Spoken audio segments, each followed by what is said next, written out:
Are you for real? No. Hold on. How? This No. like this? Chijeyo. Like this? That. Drop it. Okay. Same. Okay. Yeah. We are live. Okay. Welcome everyone. Whoever is listening in to today's episode of Voice of Katz. And today I have a very exciting guest. I call him the Godfather. He's the Godfather himself. Soon you'll understand why we gave him that name.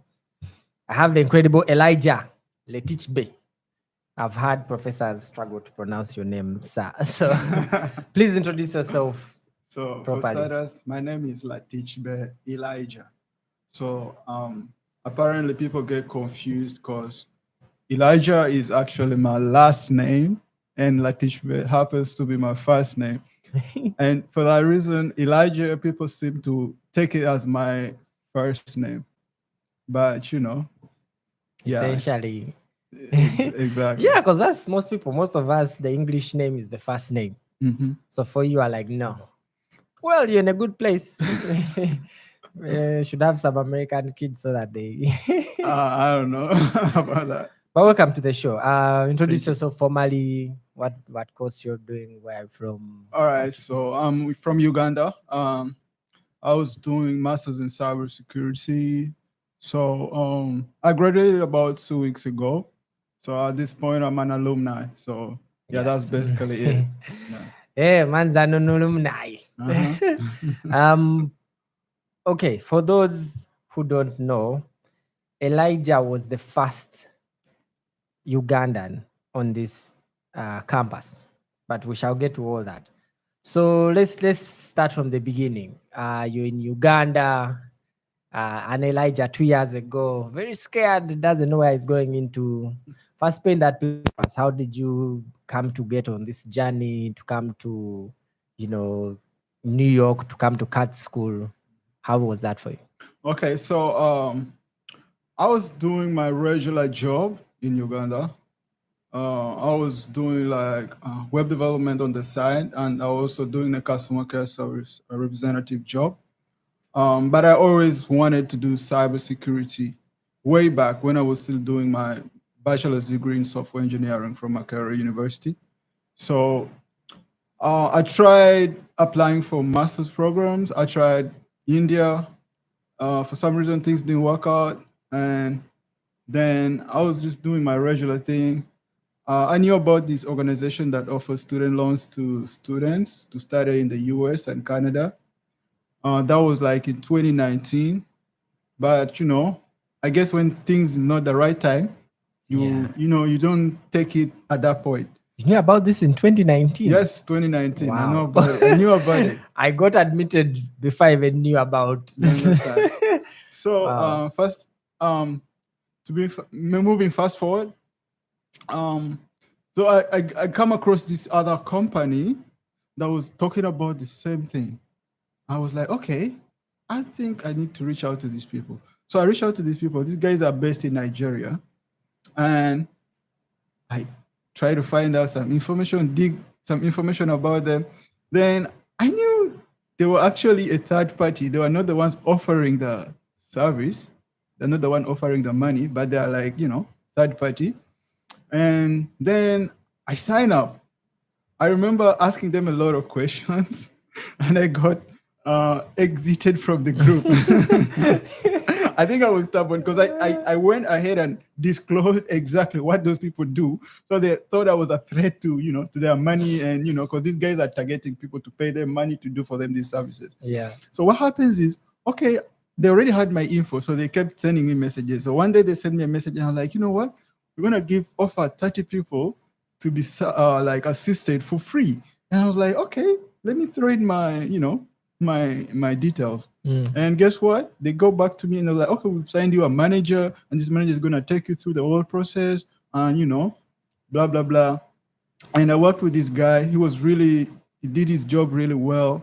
He always looked out for me, always wanted to find out how far you've gone. He kept on like following up, really. He did his job really well.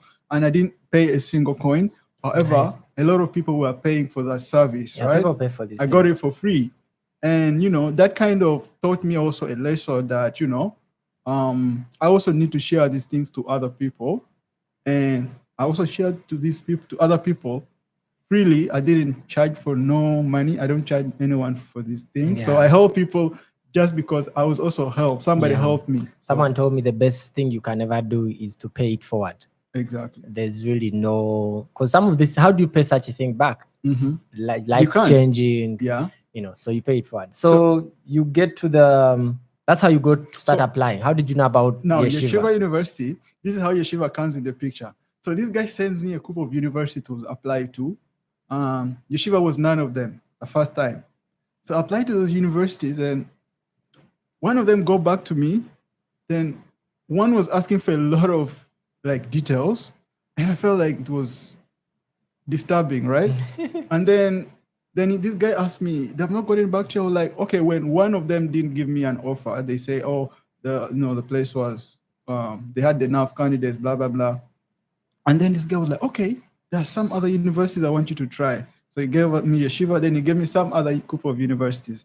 So I go to Yeshiva. The application process was really smooth. They were getting back to me in time. Like everything seemed to be moving the right direction.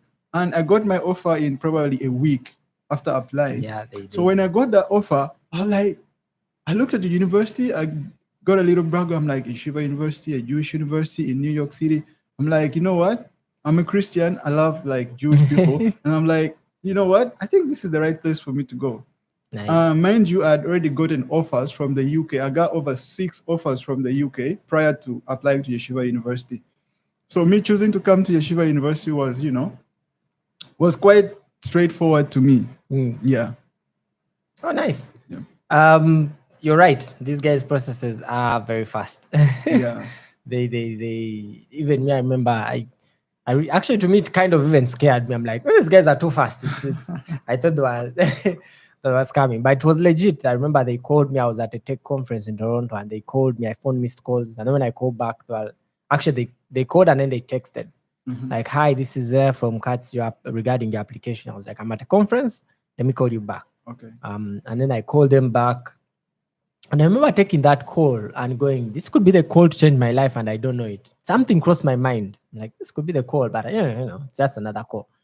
And then I went outside, called them like, regarding the application, we didn't give you this course, but there's, because I wanted computer science, but there's data analytics. I'm like, okay. And the pace at which, they move, from there, they get in your emails, they even phoned me on WhatsApp. Like, oh, hi, this is, I think it was Jared or someone who reached out regarding the application. Like, yes, the process is really fast. I also had tried other universities. Did that make you feel kind of like this is the right thing for me, or fitting the right spaces? Yeah, because I'm a believer in God. Like sometimes if you try to do something, right, and it's not working out, it could be a message to you that this is not the right thing, right? And sometimes if things are working out the way you feel like, okay, it's like you're not struggling too much, you're not doing too much, right? It's like you're not doing too much. Everything is falling in place, right? The little effort that, you put in your effort, right? But things seem to be going the right direction. That's sometimes like a message to me. So obviously I love when things click, they click. Yeah, it's like things are just moving the right direction, and you're not having those how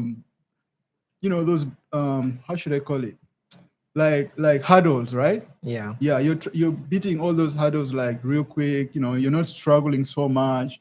So that kind of was like a message to me. Yeah. And for my background, I'm a Christian. My family is Christian, and I grew up. My father is a pastor. So your father is a pastor? Yes, my father is a pastor. So actually, so I wanted to ask you about that. So in the church, we've been saying there's a verse in the Bible that says you have to bless Israel. If you curse Israel, then you're cursed. So yes. So the university itself, being a Jewish university, was an advantage.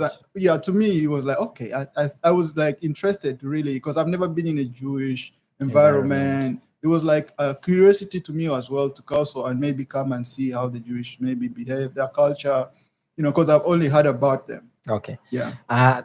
you spoke of family. During this time, I know moving and finding a place in New York, sorry, moving to another country and finding a place in a university is a whole hectic. Who was there with your family, friends? How was your community during that time? Were they supportive? Were they like, no?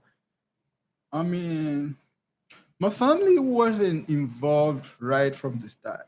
I would say they came in almost towards the end, right? Yeah. And the reason was simple. I tend to share I tend to want to share good news. When it's all When done. things is almost there, that's when I tend to share it. The very first time my family got involved was when I was going to the visa application stage. Oh, When I had wow. applied for my visa, and I was like, okay, I need to tell them what is going on right now. Then I was like, you know what? I got an offer at Yeshiva University, and I need to go and, apply for my visa and attend the visa interview. So I told my father, I was like, I want to go do my master's program in cybersecurity. So getting the visa is also not the easiest thing. So I need No, you nice. guys to pray for me so I can, Yeah, I and know. go I get this understand. visa, Actually, right? that's I think that's most of us. You speak for most of us, especially if you're like an adult who has had the gap between your undergrad and now your master's. You've worked a bit, you've seen life a bit. Yeah. Most of us tend to, approach the whole thing ourselves, Yeah. try to get it done ourselves. Because we really also don't want to burden your family. Exactly. It's a That's the whole very point. I didn't want to bother them. Like, yeah, you mean these guys have sponsored me for my bachelor's degree. Since I was a kid, I'll only be taking money from them. Now yeah, it's my turn for me to give back. I don't want to get them involved. Even when it came to my air ticket, all that kind of thing. Sometimes it's very expensive. People don't understand this, but traveling from a third world country or even a second world country and coming to a first world country is different from someone moving from a developed country back to a third world country, right? Or maybe yeah, going to even visit. It's really yeah, a lot of money. It yeah. takes a lot. Just applying for the visa itself, it's so taxing in terms of finances. So you don't Can want to bother your family. You can want to do you everything by so before yourself. you got here, can you walk us through some of the things that you are kind of scared of or worried about, or you looked at it like things that just keep you up at night in the whole process before you got to New York, before you got on that plane? From the Ah, application, what were you worried about? From the visa application to the school application, the whole process, your mind wise, because I know it's honestly, a very heavy process, mind wise. honestly, I wasn't worried Oh so wow! much. Lucky most of us, That's the we uniquest thing about me. I was calm all through the process. I was so optimistic, I would say. nice. I was very optimistic. I was like, you know what? The way things are moving, Mm. I was so relaxed. Even when I was going for my visa interview, there's that little pressure, Yeah, but at the back of my mind, I was like, you know it's what? This okay. thing gonna work out. Nice. Yeah. You talked to your father being a pastor, and you know, I've had stories of people doing funny things at that visa interview, praying and all. Did you were the prayers heavier towards the end? No, I wasn't a normal person. You wouldn't even see me. I prayed in the morning before going at Yeah, home, just like most people do, yeah, especially Christians, people that believe in God. Um, the people do a prayer in the morning, like in the morning when you wake up, you pray for a good day, you pray for God to bless you. It's just yeah, a normal routine. Like, okay, I woke up in the morning, said my prayer, and because that was a special day, you must mention it. You say, okay, yeah. help me, let me get this visa, if you will, Okay, because at the end of the day, it's God's will. yeah. So you go in, you get the visa. Good news. First of all, are you an only child? How many are you in your family? No, we many. Actually, Oh wow. yeah, one day I said in my class, and that caught my professor's attention. So my professor asked us to introduce ourselves, maybe say something a little bit about our family. And Mm. guess what? That's Professor Alexander. So I said, Professor, for us we are nine. We're nine kids. And that is just my biological 8 biological siblings, right? But then I also have other siblings from my adoptive parent side. Oh, And there are wow. also many. They're probably more than nine. So you grew up in You a very understand? heavy community. So I grew up in a community. I didn't grow up in a small. We always many at home. Yeah. Yeah, but the funniest thing is God has seen us through. Even though we are many, through struggles. We still went to the best schools. You know, I went to one of the best schools in my secondary. I went to the best university in the country, and they're all expensive. But you know, Yeah, they all thanks managed. to God. You know. Nice. So Yeah. fast forward, you've gotten the visa. You're in that zone between visa and flight. You're waiting. You get on the flight. How can you remember how you are feeling when you get on that flight? I think I felt good.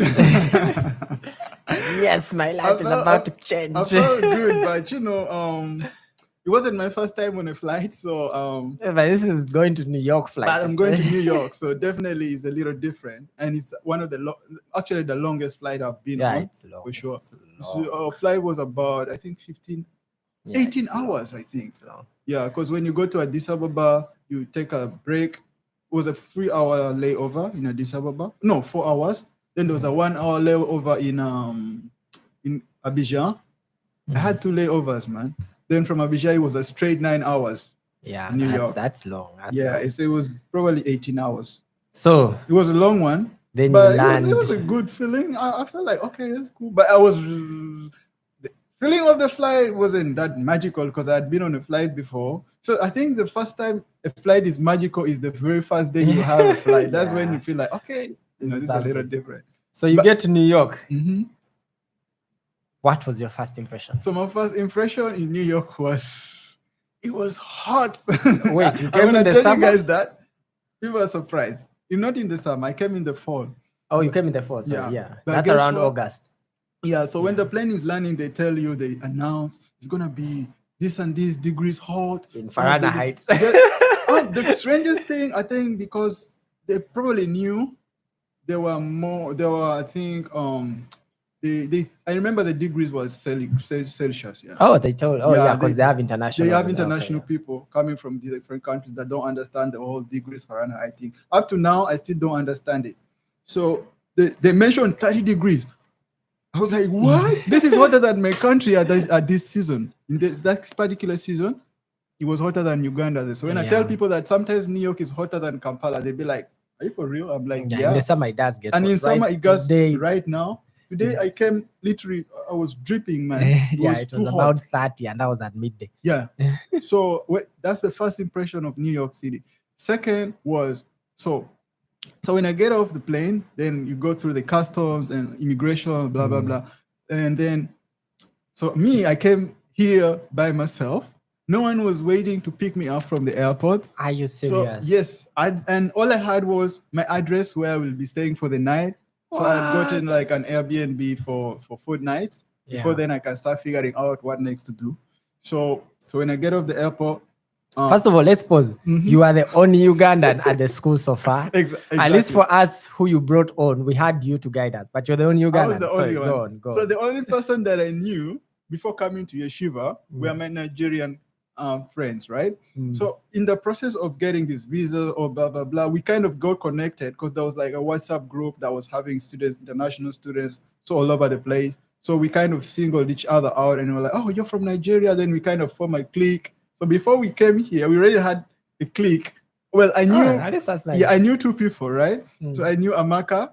Amaka was the first person I knew before coming to Yeshiva. The very first person I ever interacted with. Even before Amaka got her offer at Yeshiva University, I'd interacted with her. She's a good soul. So, I already chat with her. Then another person that I got to know before coming to Yeshiva was Joy. Joy Livingstone. So, and incidentally, they came to New York before me. I was like one of those last people that came. Oh, so you at the airport and called them? No, I didn't call nobody. Oh, you went straight to the Airbnb? I just went by, everything was by myself. Like I said, I like to do things without involving anyone else. So you're at the airport, no wireless. Uganda Airtel is not roaming. Yeah. I use MTN. My MTN is no roaming, and I just have the Wi-Fi. Well, MTN does roam actually. Yeah, but okay. So so I had the Wi-Fi. I'm like, okay, let me Google my address real quick. Well, it didn't even matter at that point. So I was like, I made my research. So I knew these airport taxis are really expensive. So, but then you could use the train. So you see, one of the most important things is before you travel somewhere new, try to make some research of your own. Yes. Now, let me backtrack a little bit. So one thing happened. I got I booked the wrong address at first, like the wrong booking, like serious? wrong Airbnb at first. I booked a place in Kansas. Yes, I booked a place in Kansas. Are you serious? I realized that at the airport. I was like, let me check my address real quick. I was like, oh, hold on. This is Kansas. I'm going to New York. I started Googling on them. I'm like, look, this is not even where I'm supposed to go. I'm like, oh my goodness, this is crazy. So what am I going to do? I went and canceled that booking. Lucky enough, these people, like, when like you book, they kind of do, before they take your money, right? I think they refund you or something. So I canceled that booking. Then I went ahead and booked a place in Jamaica, Queens. So that place is called Jamaica, Queens. So one of the weirdest thing was, so when I was trying to clear with in Uganda, right? I was trying to get to the airlines, the staff airline, they check your details. So this lady was, I don't know why she was too interested in knowing where I was going. Obviously, I have a visa on my passport, which is a student visa, and it's an American visa issue. She should be knowing that I'm going to the US. So she asked me where I was going. I'm like, I'm going to New York. Then she's like, could you show me your address? I'm like, okay, cool. I gave her my address.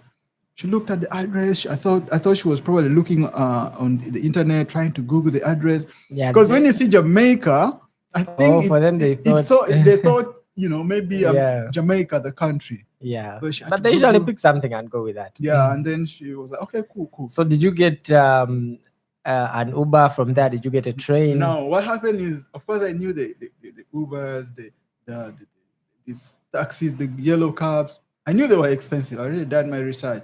Use the train? I wanted to use, exactly. So I wanted to use the cheapest means possible to get me to my address. So I get new to the country and you're bold enough to use the subway. Trust me, man. I got on the air train. I don't even know where I'm going. I asked this guy, I think he's Jamaican. I'm like, I'm going to Jamaica. How am I getting there? The guy explained to me, but I didn't even get the accent really well. I asked a few people, and I'm like, it's not even helping. So I hopped on this train. I got on the train up to the last stop. I get off, and I'm like, okay. So one funny thing is this train is tricky. You think it's free, you're paying at the end. That's the funniest thing about the air train. So I got on the air train. I'm like, oh, this air train is free. They're not even charging me. Not in America. By the way, one thing, they charged me for using the card. The card, yes. That was my first also impression in America. To show you that, yes, welcome to the land of... It's capitalist. Paying. Who does that? I mean, how would you charge for a card? I was like, going to use the card. It was locked. Then I asked this guy, I'm like, how am I going to get this card off? He was like, you need to pay some money. I'm like, what? Money? Okay, I got him some dollars, then he got me some coins. Apparently, you have to use coins or something. Blah, blah, blah. Yeah. And then he helped me out, and I picked one card and rolled my stuff. And jumped on the air train, got at Jamaica. How many bags did you have? I had 2 bags. Damn. Yeah, I had 2 bags. I had to roll, man. And one thing is, some people are really nice. At the Entebbe airport, some guy was offering to help me out with 1 bag. I'm like, no, I'm good. So you get in your Airbnb, So look, I get on the air train and I get off Jamaica. I'm like, bro, now you're here. I got off out of the station, and now we are in Jamaica, New York City, where to go. Queens. I'm like, where do I start from? I look around. One of the first impressions, I see some guy shouting, holding a Jamaica flag. I'm like, really, you're in Jamaica right now. That's real, you're in Jamaica. I hold the flag. I see some guy holding the flag, making some noise. I'm like, man. And then the smell. That's one thing that caught me. New York. That smell was different. I never smelled something like that. But I felt then later I knew probably it was weed or something. Yeah, it's legal in New York. I thought it was weed because where I come from, I used to stay next to a ghetto, and ghettos are known for weed and stuff. Yeah. So where I stay in Uganda, like during my undergrad, we stayed near a ghetto, so a lot of people smoked weed. So I kind of knew how weed smells. So when I kind of connected, I'm like, okay, this must be weed. So let me fast forward a bit because I want to get your impression when now you're in Airbnb and then first time you come to the city, to Manhattan. Okay, that's interesting. Did you get lost? The subways, the food, the culture? Give me that impression. No, getting lost is something normal in New York City, especially if it's your first time. You should not get scared of getting lost. One thing with me is I hated using the Google Maps because I never You can't used Google survive. Maps You since can't- I was yeah, in back Uganda. home we don't I use never those used things. Google You Maps. just get I a probably bike. used Google Maps get a like border. twice in my entire life in Uganda. I remember 2 occasions where I used Google Maps. Mm. So when I came here, I thought I could find my way without Google Maps. Guess what? I was wrong. And for some reason, I felt like the Google Maps hated me.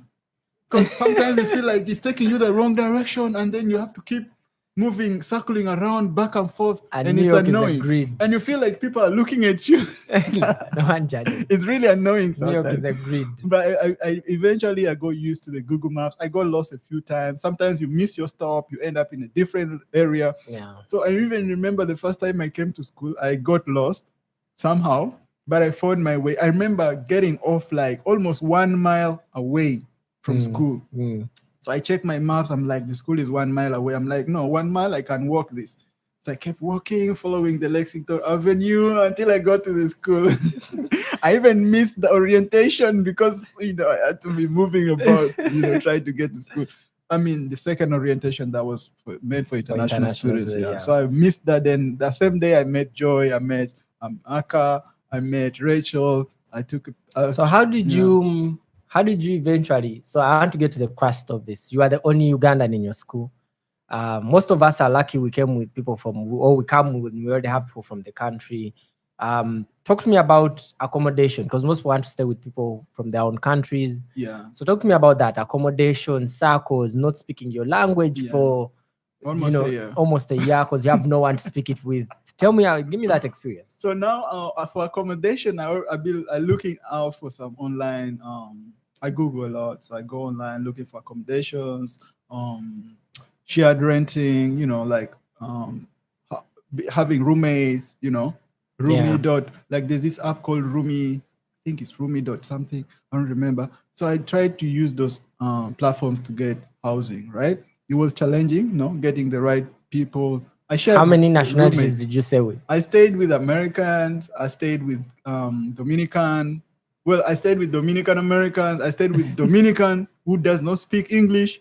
Wow. And we used to communicate with Google Maps. Google Translator. Wow. So you say something and I can't understand what he's saying, then he types it to me. But he was a cool guy.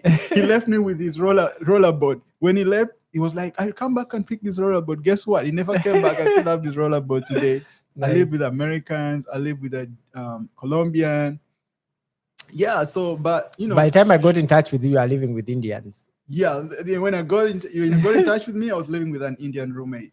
So I've experienced a lot of culture. Yeah, that's interesting. That's interesting. Yeah. And in terms of not having to speak with your own people, homesickness, did that ever kick in? Yeah, I thought I was a loner until I came to New York. That is when it hit me that I actually miss being around people that speak the same language that I do, people that understand my culture. That's when it hit me. Because imagine, it's not the first time I traveled, but it's the first time I traveled thousands of miles away. Yeah. The farthest I had traveled until before I came to New York was probably the DRC, Congo. That was like the farthest. And the longest I had stayed away from home, where I stayed for 8 months. But here I am. I'm probably going to stay more than a year, maybe more than 2 years without seeing my people. Different culture, people, different, not having your food, not having your language, not exactly. How did you deal with that? How did you? It was challenging, but you make phone calls once in a while with your family, and then you also have like a support community of Africans. You chill, hang out with them sometimes. I'm more of an indoors person, so I rarely go out except with friends. I don't really go out if I'm not going out with anybody that I know, or I rarely go out. I rather stay indoors. That was kind of challenging for me to manage, the loneliness. So, it was hard, but you just have no choice sometimes. And luckily you found a solution. Like you mentioned at the beginning, you started spreading the word. Mm-hmm. You told some of us about it. Exactly. You're not the one who told me about it, but at least I know you. We got in touch, and then you started telling me, advising us how we'll find accommodation so that we don't have to go through what you went through. That's part of the paying it forward. Exactly. And that if I go through something, the next person after me doesn't have to go through I've already this. faced that challenge. I'll just tell them what to do. Yeah. So we get in touch, and then luckily for you, some 5. How many were we? You when guys we were came? 5. You No, guys, we came 4. No, 4. Then so now we're 5 became in the 5. whole school. Exactly. That was the first time. Bro, it was exciting, man. It was so exciting. Because at least when you guys came in, among the people that among your intake, you I got to know at the end. Yeah. But the other 3 guys, I directly link them up. Yeah, it was actually a friend who was from a different university who told me about the university. I applied, get in, but then I thought it was going to be like a full, payment. Then I didn't know, how to pay for the course. They had given me the course. I didn't know how to pay for it. And then he told me, go get in touch with someone who's already there. They gave me in touch with Collins. That's Collins. So Collins was the first. Then Collins is the one who told me about Empower. So Collins is, Collins gets in touch with me through a friend who is in Texas. Yes, Texas. So to date, on my phone, I still save Collins' name as Collins Texas. Not Collins, Texas. I save him as Collins Komakechi's friend. Because the guy in Texas is called Komakech. So Komakech linked me up. Was like, there's this guy who wants to come and do his master's in the US. He's called Collins. Yeah. Could you help him out? I was like, cool. Just get me in touch with him. So we got in touch. Yeah. It was a click. Had some Zoom calls. Yeah, I remember. And then we are the interviews, right? Before the visa interviews. Yeah. We were like telling you guys are going to make it. I remember you told me something that I would never forget. You're like, because most of us when we're back home were worried about how would we survive. It's New York's the most expensive city in the world. And I remember you told us, don't worry, you'll figure it out. You can't fail to survive here. There's tons of ways to make money, which is something I want to pass on to anyone who's having the same fear. You'll find a way. New York is a broad city. There's so many free resources. There's so many subsidies for even students, so many discounts. You will survive. As long as accommodation taken care of, the rest you'll be fine. That's for sure. So I want to take you back now to like the school itself, like the teaching methods, the classrooms, the professors. Coming from Uganda, I know our teaching style. I've gone through it. Makerere yafe. Yeah, Big up Makerere University. And then you come. It made us who we are. By the way. Here we are. Yeah. And then you come here. Can you paint that picture of the difference in, first of all, the education, the teaching? Is it different, first of all, from your perspective? Yeah, there's quite a difference. Yeah, that's for sure. So one thing for sure is the class size. That is one major difference. So here, classes seems to be smaller. And I think that's important because it helps you to have like a one-on-one or a more personal relationship with your professor. Professors here tend to know their students. They know you by your name. In Uganda, for you to be known by your professor, you either have to be, I don't want to use stand out. Yeah, you have to really stand out. Yeah. It's very hard. You have to really stand out. Maybe be a straight A student. Yeah. A very smart student for you to be known, or you have to be a stubborn student. Nice. So you either do it the good way or get known for the wrong reasons. Well, sometimes you're stubborn in a good way as well. I used to be a stubborn guy, but in a good way. So the difference here is the class is small. Class size. Yeah. And also the teaching methods are quite different. Here they encourage a lot of student participation. Like your opinion counts so much. Yes, there's no wrong answer. Yeah, exactly. There's no wrong answer. Students are more free to express themselves to their students here. How was your classroom? I know the staying in the environment, you're staying with all these sorts of different people from different backgrounds. Yeah. How was your classroom? Were you the only? Actually, in my classroom, we were 2 black people. We were the 2 black students. All Africans? All Africans. Nice. Elijah and Joy. Joy, my best friend. So did that help you get out of your bubbles, give you some exposure? How was the community in class? Now it's good because when you get to meet new people, right, you tend to start to appreciate, like, you appreciate people from different cultures. If you've only been in the same environment, now when you hop into an environment that is multicultural, it kind of enables you to like get out of your comfort zone. You get to try to understand other people's cultures, try to understand how they behave. For instance, most of our colleagues are Indian students. Indian students are more reserved compared to African students. There are certain things you might not say or do when you're interacting with an Indian student, but you might do when you're interacting with your African students. So getting that sort of difference in culture is really important.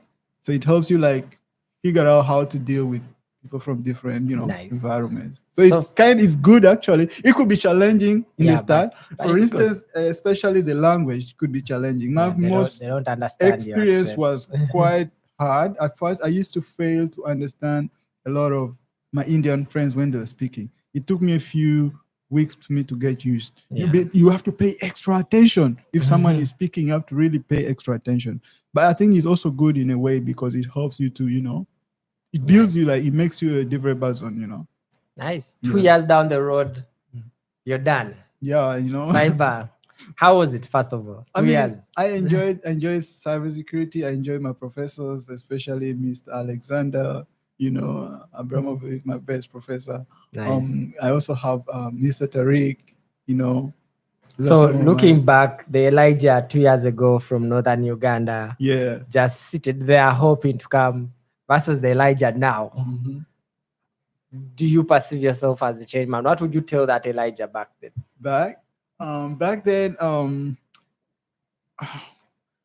one thing I would tell Elijah, and I still tell Elijah right now, even the same Elijah right now, is just keep working, keep pushing, keep doing what you love, irrespective of the results at that point. If something doesn't work out, just change how you do it. Interesting. Keep changing, adjust according to the trend, the market. Let's assume is things dynamic, because this world is so dynamic, right? What worked 5 years ago might not work now. So one thing I would advise Elijah back then, and I still advise Elijah today, is keep learning, relearning, and unlearning. Just keep pushing, no giving up. As we finalize, I want to ask you if you had, from your 2 years experience at the Katz School, if you had a magic wand and you change something about your entire experience, add, remove, more of, less of, what would you do? What would you do with that magic wand? With that magic wand, I would create a program at Yeshiva University that encourages international students to learn a little bit about the Jewish culture, especially the language. Okay. I felt like it's embarrassing a little bit to me because when you look at the Yeshiva University badge, it's a Jewish word, right? Yeah.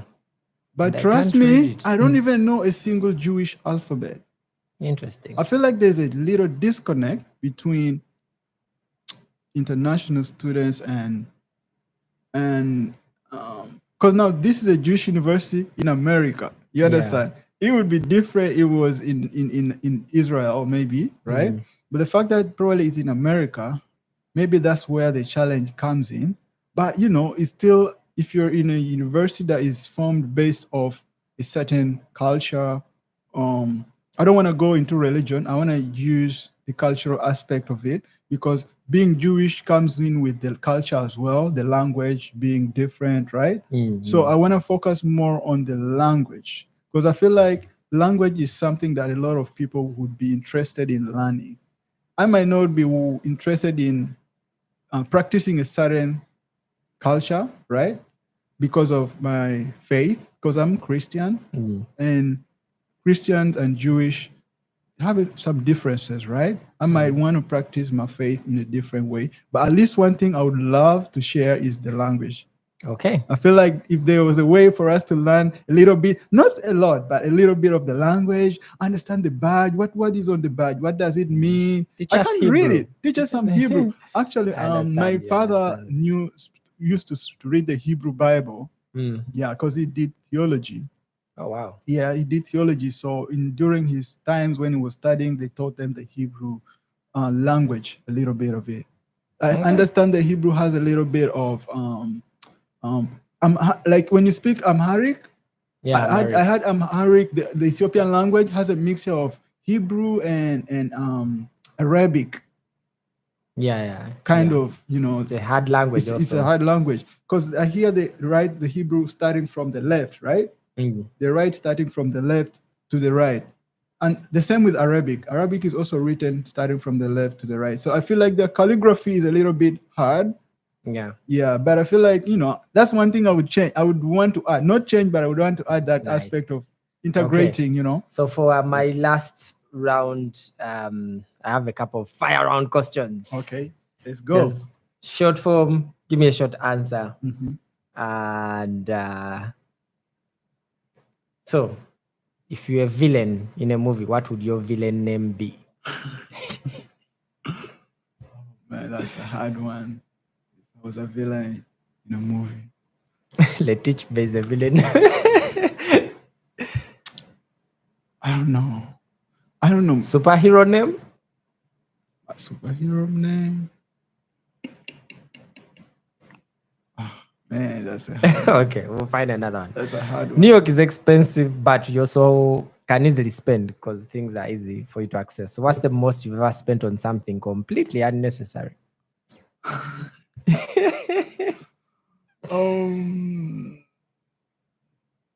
What did I spend on? That was unnecessary. An iPhone 16. No. I did. Oh, I just spent on this phone. But that's necessary. That's a phone. I mean, it's necessary, but it's unnecessary because I wasn't supposed to spend on it. Oh. So I added my friends on a plan, right? And because of that plan, I was given a free phone. Oh. And then we decided to downgrade.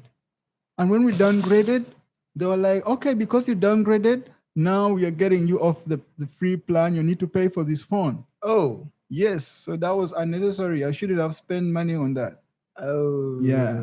Sorry. But that's one thing. Sorry. Yeah. I could have bought an iPhone with the money I'm going to pay for this phone.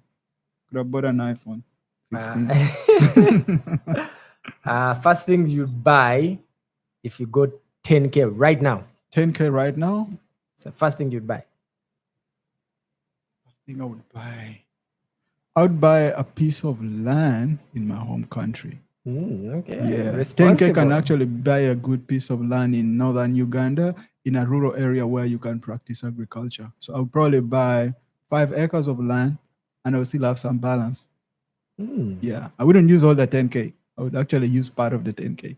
What's the best decision you made last year? Best decision you made last year? Last year. Best decision I made last year. Continuing to stay in school. Stay in school, kids. Last year, the best decision I made, I think, was enrolling on a hands-on program where I learned vulnerability analysis and penetration testing. Nice. Yeah, because that added something great to my career. At least I have something to show off. Like I did this. Yeah. My last two. What would you bring to a zombie apocalypse? That's not a weapon. Zombie apocalypse, Walking Dead has broken out. What are you bringing? That's not a weapon because everyone will say guns. What are you bringing?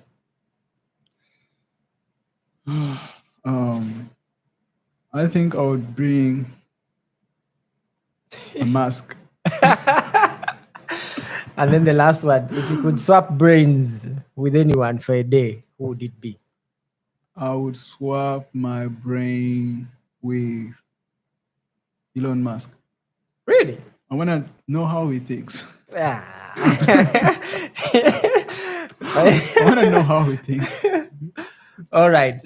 Thank you, Elijah, for being here. This has been amazing. We thank you for us who you paved the way for. Wow. We admire your story, coming here, knowing no one in the country, knowing nothing, being the first of your kind in the country, and still powering through the different cultures, the culture shocks, the expensive New York, through the mazes and getting lost. You are very courageous to use the subway the first time. Yeah, I did. That's courage. That's and actually, when I go to pick up people, yeah, I always encourage them to use the subway. I take them to the subway. I encourage you to use an Uber. It's the cheapest. I tell you, bro, it's the cheapest. If you have someone because now look, you have me, right? Yeah. Then there's no need for spending all that money. And I understand Uber, from that perspective. I mean, in New York City, if you can handle the subway, that's the easiest way to get around, and the cheapest as well. Okay. So any last words, inspiration, anyone who's looking to walk this path, what do you have words for them? My last words will just be, words of encouragement. Just do whatever you do with the best of your ability. Irrespective of whether you're seeing the reward right away, your reward might not be at that point. Your reward might be in the future. It might be through your kids. It might be through your descendants. It might be through your grandkids. Just do whatever you have to do with the best of your ability. And most importantly, believe in God and serve your purpose on earth. That's it. Amazing. Yeah. Thank you. Thank you, Elijah. You're welcome. Okay. So now for the last bit, you can reintroduce yourself. Hi, my name is Elijah. I'm a cyber, whatever it is you feel you may have left. I usually make people do it again because now they are more comfortable. Maybe things have come back to their heads. So you can try if you want. All right, let me try that. Bit. Hi, I'm Elijah. Okay. Go. Hi, I'm Elijah Laticbe. I'm former student at Yeshiva University. I come from Uganda, East Africa, and particularly from the northern part of Africa. Northern Uganda, guys. It's okay. Let's try it again. Mention the cyber thing. Mm-hmm. You can mention where you're from, the cyber thing, and I've just graduated now. Yeah. Okay, go. Hi, my name is Laticbe Elijah. I'm from Uganda, East Africa, and former